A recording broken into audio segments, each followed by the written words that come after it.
Alan, is that your white car? Alan? Alan? Is that your car? Yeah. Can you push go that way? Oh.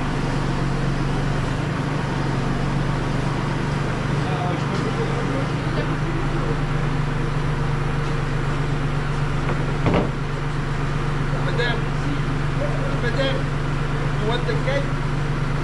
You want me to move the gate? You want me to move the gate? No? Sure?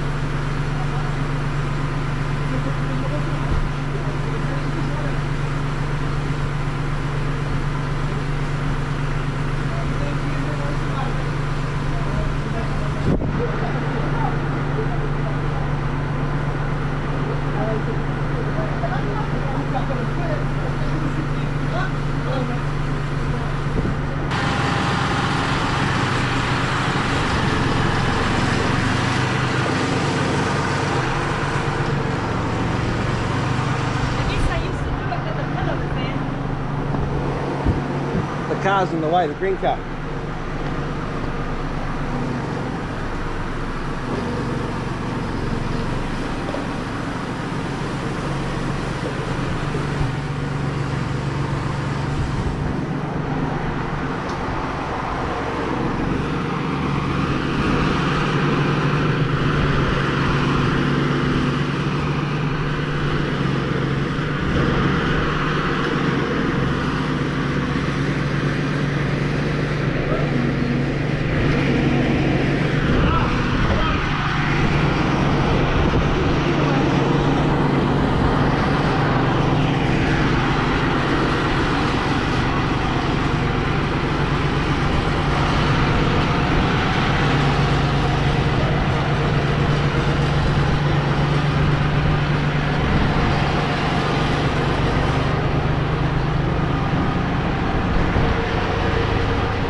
Now, in case you're wondering what we're doing, we are putting up a roof. It used to have an old tile roof, much like that one over there. And since the new roof has been put on, and the new bars to hold it up, we've decided to go with the same S-shaped tiles. So we put down the beams below. We've reinforced one beam. We've put some rails along the bottom to hold up the plywood, and then we put down a membrane layer. So here you go. There's the plywood underneath, and there's the membrane that we're sticking over the top. Once we've done that, we've got to put the battens up along, so the battens go down the length of the roof, so if any water gets down there, it runs down the length, and then the supporting rails goes on top as a cross, and that holds the tiles in place. I'm not sure we're going to get to that today, but you know, thanks for watching. Please like and subscribe. Cheers.